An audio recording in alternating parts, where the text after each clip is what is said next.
do you do, ladies and gentlemen? The management of this theater, eager and honored to cooperate with a selected group of our own local merchants who seek your cooperation to a movement that will stimulate prosperity and create additional payrolls in our own community, have prepared and present to you this program of our own splendid city.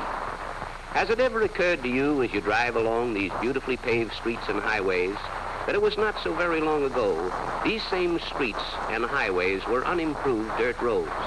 And have you given any thought to those who have made possible their improvement and their continued maintenance?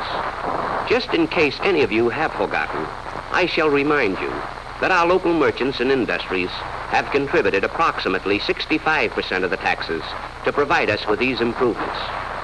And when your home is menaced by fire, we cannot expect the fire equipment of a mail order house or some other community to assist us. We are wholly dependent upon our own fire department to protect us from this hazard. And for this protection, we owe much to our local merchants and industries who have provided us with sufficient equipment to provide us ample protection. And to these volunteer firemen who so generously contribute their time, we owe a debt of gratitude. And we should feel justly proud in the knowledge that through their efficient training, our property is safely protected. And for this protection, we owe much to our local merchants and industries, who through their taxes have provided us with a security seldom found in communities of a similar size.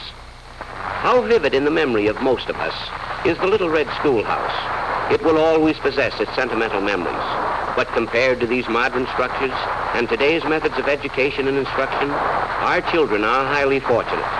The specialized training of our teachers, the complete equipment and safety of our schools, the careful attention to the protection of the children's health and training are all sustained, furthered, and made possible through taxes. And 65% of these taxes are paid by our local merchants and industries. It will be but a short span of time until selection shall be made from the ranks of these children to assume the responsibilities of our industrial, political, and social life, and to prepare them to intelligently guide the destiny of this great state and nation. Our schools play a most important role. It is here that their propensities are developed, their personalities molded, and a foundation for their future is solidly established. And to maintain the high standard of these schools, let us not forget that our merchants and industries have generously contributed their 65%. Very soon, these young girls and boys will be ready to enter the business world. Yet how many of them will find employment in this community? And how often have you heard their parents say that there is no opportunity in this community for their boy or girl, and that it is necessary for them to seek opportunities in the larger cities? Let me correct this impression by stating that you, the parents of these children, are wholly responsible for the unemployment that exists in this community today. And it is you who compel your children to seek opportunities in the larger cities. Because of the money you are now spending with mail order houses and with merchants in other communities who contribute nothing to the future of your children and who contribute nothing toward local improvements or to maintain the tax-supported institutions of this community. Let me assure you that many opportunities could be provided from the industries of this community if that money now being spent with mail order houses and with merchants in other communities were spent with our own local merchants. Here is our library, modern and efficient. Capable executives have chosen with discriminating care the works from the pens of the great masters. Its value to our students for academic research and the culture and advancement it lends to those who appreciate good literature, and the indispensable part our library plays in the educational and social life of our community is a privilege none of us fully appreciate. And to this source of pleasure, we owe much to our local merchants whose taxes have contributed generously to its efficient maintenance. Edgar Guest has rightfully said, it takes a heap of living in a house to make it home. Our community ranks high in the national scale for the beauty and solidity of our homes. The value of real estate is predicated wholly upon industry and its ability to maintain consistent payrolls. By the same token, our merchants provide employment and payrolls for many families who reside here and whose earnings are circulated in this community. When money earned from the industries of this community is spent with outside merchants, it impairs the value of real estate, the efficiency of our school, prevents local improvements, and many other losses to which all of us must share. Remember, folks, This town is your home, and its industries provide you with lucrative employment. You accept our fire and police protection. Your children attend the public schools maintained by the taxes of this community. Then let us express our gratitude by supporting our local merchants, who contribute approximately 65% of these taxes. When the churches of this community are seeking funds and donations to carry out their religious and charitable activities, they do not seek their donations from a mail-order house or from the merchants in some other community. They seek these donations from our own local merchants, whom they always find eager and willing to contribute generously to their cause. So for that reason, our churches owe the local merchants a debt of gratitude, which can only be repaid by supporting wholeheartedly those merchants who have made possible your religious and charitable activities. Ladies and gentlemen, our community is composed of you and you and you. Our local merchant is our friend and neighbor. He stands willing and eager to assist you. He employs local help. He carries without complaint the major burden of our taxes. He contributes to our safety, the maintenance of our schools, the stability of our banks, the health of our children and citizens, and he contributes generously to our fine churches. Thus it is, we have an actual duty which we must pledge ourselves to fulfill. That duty, ladies and gentlemen, is to support wholeheartedly our local merchants. And now, ladies and gentlemen, we present a selected group of our community's foremost merchants who solicit your cooperation to this movement to create employment and prosperity by spending your money at home with those merchants who have sponsored this program.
Bye.